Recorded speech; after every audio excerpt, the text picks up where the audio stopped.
Bismillahirrahmanirrahim. Assalamualaikum warahmatullahi wabarakatuh.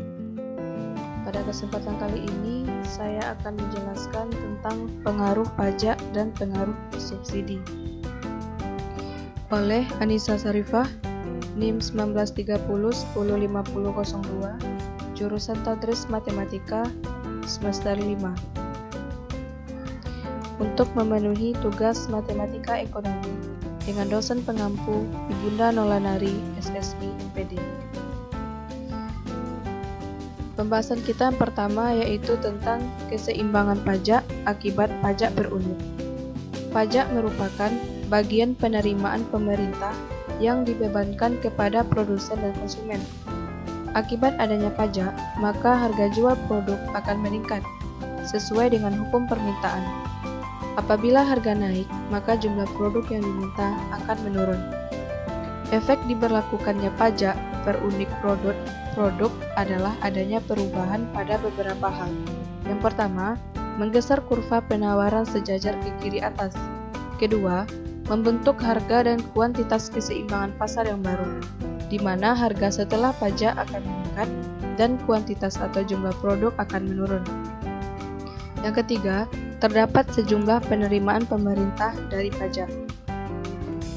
Pengenaan pajak per unit barang akan merubah fungsi penawaran sementara fungsi permintaan tetap. Perubahan fungsi penawaran setelah pajak adalah sebagai berikut. Bisa teman-teman lihat yang terdapat pada slide. Selanjutnya, perhitungan pajak. Pajak yang ditanggung konsumen. Di sini untuk pajak per unit, yaitu rumusnya adalah TK sama dengan PT dikurang PO. Untuk pajak total, TK dikurang TK dikali QT. Dan yang lainnya bisa teman-teman lihat pajak yang ditanggung oleh produsen dan juga pajak yang diterima oleh pemerintah. Untuk yang kedua yaitu keseimbangan pasar akibat pajak persentase. Pajak persentase merupakan pajak yang dikenakan terhadap suatu barang tertentu di mana dasar pengenaannya adalah persentase. Meskipun pengaruh pajak ini serupa dengan pengaruh pajak per unit, yaitu menaikkan harga keseimbangan dan mengurangi kuantitas keseimbangan. Namun proses analisisnya terhadap kurva penawarannya berbeda.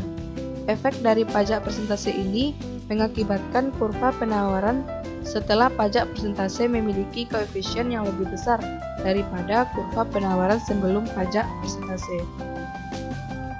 Pengenaan pajak persentase akan merubah fungsi penawaran setelah pajak dan fungsi permintaannya diasumsikan tetap. Berikut bentuk grafik keseimbangan pasar setelah pajak persentase. Bisa teman-teman lihat pada layar. Untuk mencari besarnya pajak yang diterima oleh pemerintah, pajak yang diterima oleh konsumen dan produsen, harus dicari terlebih dahulu nilai pajak per unit atau kita simbolkan dengan T yang diterima oleh pemerintah. Pajak per unit didapat dengan menggunakan rumus T sama dengan PR dikurang PX atau T sama dengan R dikali PX, di mana PR merupakan harga jual setelah pajak persentase dan PX adalah nilai P yang diperoleh dengan mensubstitusikan QR pada fungsi S0. Ketiga, yaitu keseimbangan pasar akibat subsidi. Subsidi merupakan bagian dari pengeluaran pemerintah yang diberikan kepada produsen dan konsumen. Dengan adanya subsidi, maka harga jual barang akan menurun. Keseimbangan pasar setelah subsidi akan bergerak ke kiri bawah. Pengaruh subsidi terhadap keseimbangan pasar berbanding terbalik dengan pengaruh pajak terhadap keseimbangan. Efek adanya subsidi adalah sebagai berikut. Yang pertama, menggeser kurva penawaran ke kanan bawah. Yang kedua, membentuk harga dan kuantitas keseimbangan yang baru di mana harga setelah subsidi menurun dan kuantitas setelah subsidi meningkat. Yang ketiga, terdapat pengeluaran pemerintah. Yang keempat, terdapat penerimaan produsen dan konsumen dari subsidi. Berkenaan dengan subsidi akan merubah fungsi penawaran sementara fungsi permintaan akan tetap. Perhitungan subsidi per unit dan subsidi total yang diterima konsumen dan produsen serta subsidi yang diberikan pemerintah adalah sebagai berikut. Bisa teman-teman lihat pada tabel yang ada pada layar. Untuk keseimbangan pasar setelah subsidi dapat dilihat dari perbedaan grafik berikut ini. Keterangannya di mana D merupakan kurva permintaan, S merupakan kurva penawaran, P0 merupakan harga keseimbangan sebelum subsidi, Q0 merupakan kuantitas keseimbangan sebelum subsidi, E merupakan titik keseimbangan pasar, PS merupakan harga keseimbangan setelah subsidi, QS kuantitas keseimbangan setelah subsidi, ES titik keseimbangan setelah subsidi, dan SS merupakan penawaran setelah subsidi. Perhitungan besarnya subsidi yang diterima oleh konsumen, yang diterima oleh produsen, dan yang diberikan oleh pemerintah bisa teman-teman lihat pada layar. Selanjutnya masuk pada pembahasan contoh soal dan pembahasan. Diketahui fungsi permintaan suatu barang Q sama dengan 15 kurang P dan fungsi penawaran adalah Q sama dengan 2P dikurang 6 dan terhadap barang tersebut dikenakan pajak sebesar 25%. Pertanyaannya, tentukanlah keseimbangan pasar sebelum dan setelah pajak.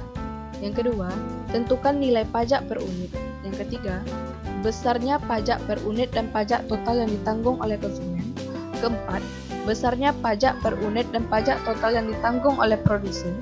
Yang kelima, besarnya total pajak yang diterima pemerintah dan gambarkan grafiknya.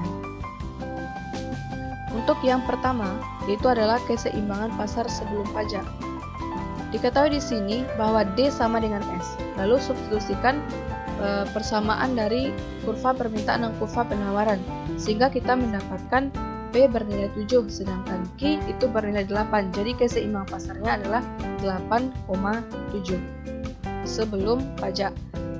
Untuk fungsi penawaran sesudah pajak, itu rumusnya adalah QR sama dengan 2 P per 1 ditambah 0,25 kali 6. Lalu substitusikan nilai P tadi sehingga kita dapatkan QR-nya adalah 1,6 P dikurang 6. Keseimbangan pasar setelah pajak D sama dengan SR. D tadi adalah 5 dikurang P, sedangkan SR itu adalah 1,6 P dikurang 6, sehingga kita dapatkan ER-nya adalah 6,92,8,08.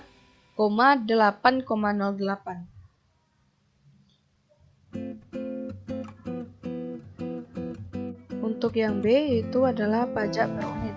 Kita dahulu mencari nilai PX, di mana Q tadi adalah 2P kurang 6. Lalu pindah ruaskan sehingga kita dapatkan PX-nya adalah 6,46. Di sini ditanya adalah pajak per unit. Jadi T sama dengan PR dikurang PX. Tadi kita menemukan PR-nya adalah 8,08 kurang 6,46 sehingga kita dapatkan pajak per unit adalah 1,62. Untuk yang C adalah pajak yang ditanggung konsumen. Rumusnya adalah TK sama dengan PR dikurang PO. PR tadi adalah 8,08 sedangkan PO itu adalah 7. Sehingga kita dapatkan 1,08. Lalu kita substitusikan ke rumus TK. Sehingga kita dapatkan pajak yang ditanggung konsumennya adalah 7,47. Sedangkan pajak yang ditanggung oleh produsen dengan rumus TP sama dengan T dikurang PR dikurang P0 dikali QR sehingga didapatkan 3,74. Sedangkan pajak total yang diterima oleh pemerintah dengan rumus TK ditambah TP sehingga kita dapatkan 11,21. Selanjutnya kita cari titik koordinat fungsi. Didapatkan untuk apabila Q sama dengan 0, maka P-nya bernilai 15. Apabila P sama dengan 0, maka Q-nya bernilai 15. Begitu dengan persamaan lainnya. Sehingga didapatkan grafik dari fungsi linear keseimbangan pasar sebagai berikut.